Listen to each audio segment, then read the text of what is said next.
Cette semaine, nous parlerons de Inkling. Il m'a souvent été demandé en commentaire et c'est seulement quand j'ai commencé le montage de cette vidéo que j'ai compris pourquoi. Faut le reprendre, très bon neutralaire ici. Oui, c'est bien vu ça.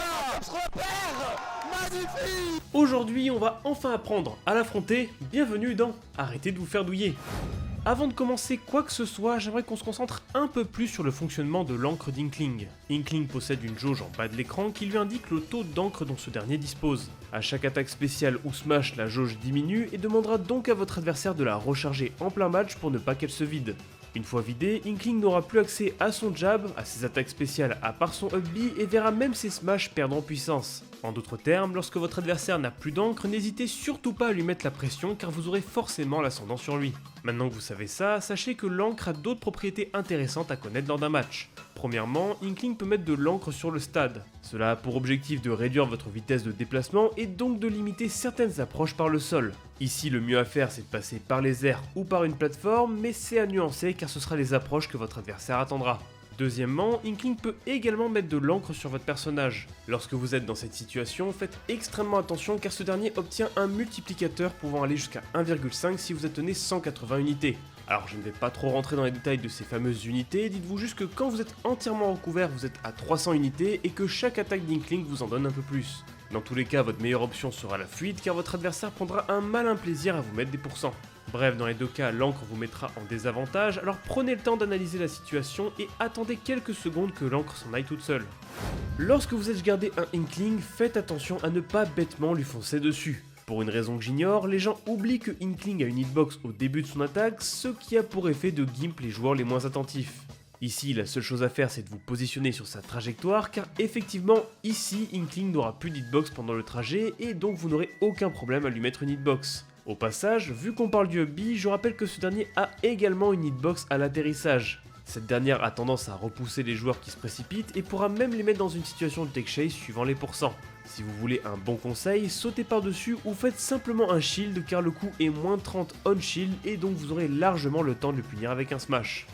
Lorsque vous vous retrouvez au ledge, faites attention au setup bombe plus down smash. Dans cette configuration, votre adversaire couvrira la tente, la normal get up, le jump et la roll. C'est donc un excellent setup, mais heureusement pour vous, il existe deux solutions qui dépendront de la position d'Inkling.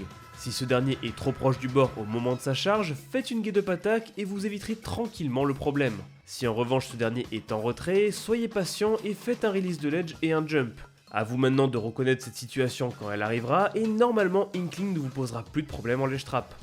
Inkling possède un move qui peut ruiner pas mal de match-up et c'est bien son neutral B. Déjà, cette attaque permet de renvoyer la plupart des objets qui servent de projectiles, les rendant ainsi inutiles. Ne cherchez donc pas à mettre vos toupies ou vos motos, Inkling les dégagera sans que vous puissiez en tirer avantage. En plus de ça, l'attaque annule la plupart des approches au sol étant donné qu'elle vous repousse pendant son animation. Alors ça n'a l'air de rien, mais pour des personnages comme Kirby qui jouent majoritairement au sol, cette attaque annule la plupart des approches offensives en plus de lui mettre de la pression, de l'encre et en étant safe on shield. Le meilleur moyen d'y faire face est de prêter attention à la jauge d'encre car Inkling va dépendre de ça et de au choix soit passer par les airs pour éviter l'attaque et la punir car elle est relativement lente après, soit de respecter le coup et de reculer en vous mettant au-delà de la distance de grab d'Inkling.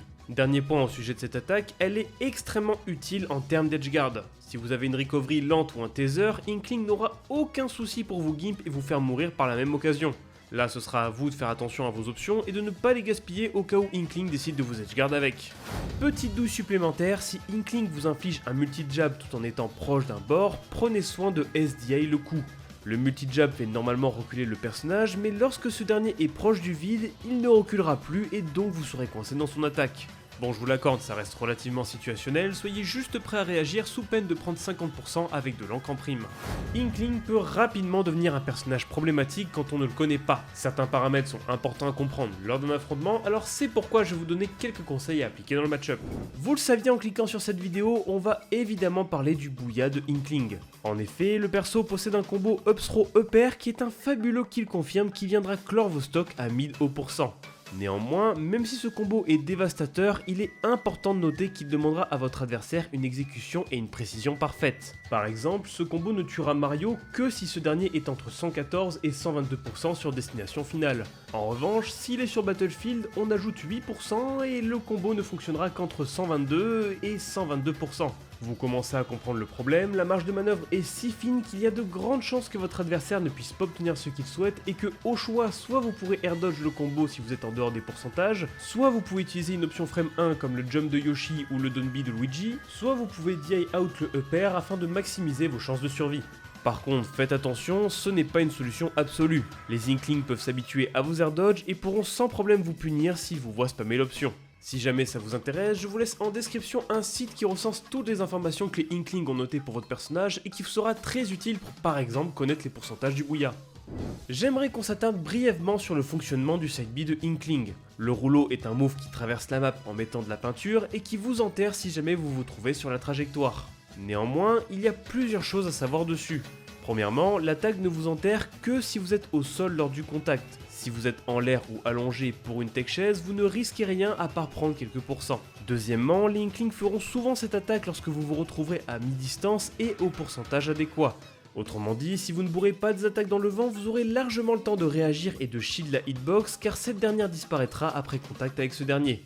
Cela dit, méfiez-vous quand même parce qu'au bout d'un moment, la hitbox reviendra. Troisième et dernier point, après vous avoir enterré, les Inklings vont généralement chercher à vous mettre un smash. Néanmoins, sachez que suivant votre personnage, Inkling devra choisir entre un F smash ou un up smash. La raison à tout ça est assez bête, c'est que la plupart des personnages lourds ne sortent pas du sol avec le premier hit du up smash.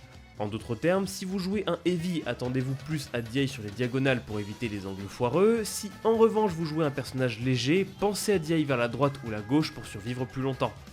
Inkling, ça n'a pas de kill throw hormis la back throw au ledge. Inkling, ça n'a pas de gros kill move à part les smash quand ces derniers ont de la peinture. Et en somme, si on enlève le Booyah et le rouleau, et ben vous verrez que Inkling va galérer à vous tuer. C'est une notion qui est importante à comprendre car si vous connaissez un peu le perso, vous pouvez presque l'empêcher de vous tuer. En revanche, vous verrez que le personnage est excellent quand il s'agit de vous mettre des pourcents.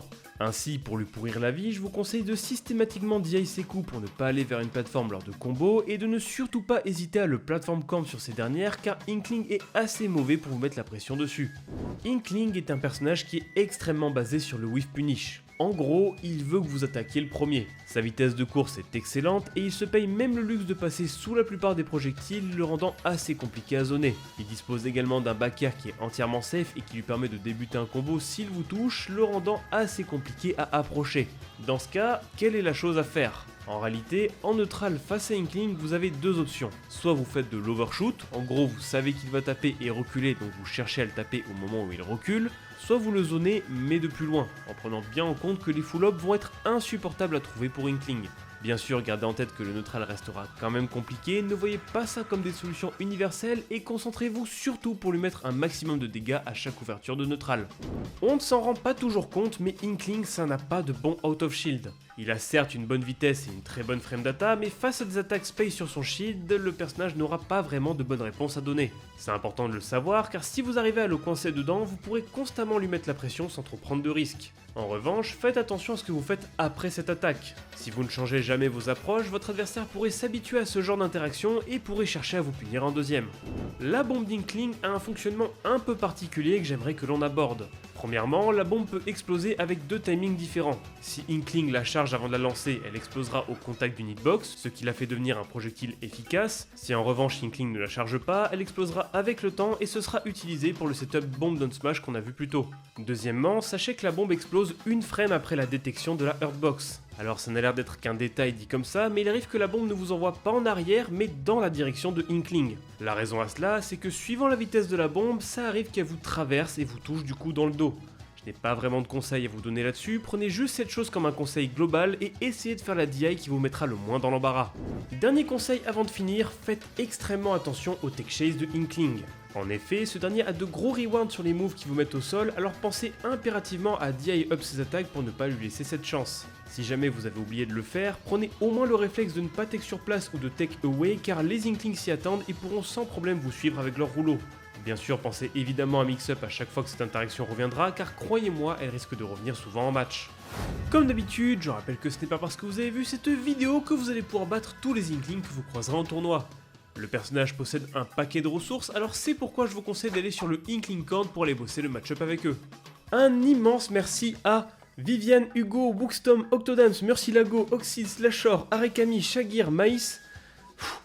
Almarby, Clemclou, Tanlong, fils de Sun Wukong, Magic, Inkulord, Kat et Kat pour l'aide dans l'écriture de cette vidéo. Si vous souhaitez bosser le match-up Inkling, je vous laisse leur lien en description. Cet épisode est dorénavant terminé, j'espère qu'il vous a plu. Comme d'habitude, je vous recommande de vous abonner à cette chaîne YouTube ainsi qu'à mon Twitter, comme ça vous ne louperez rien des prochains épisodes. Je tiens également à remercier du fond du cœur Quentin, Guillaume et Gazogène qui soutiennent cette chaîne financièrement depuis plusieurs mois et qui m'aident donc à tenir le rythme. Bref, avec tout ça, je pense que j'ai tout dit, je vous dis donc à la semaine prochaine pour une nouvelle vidéo. Salut!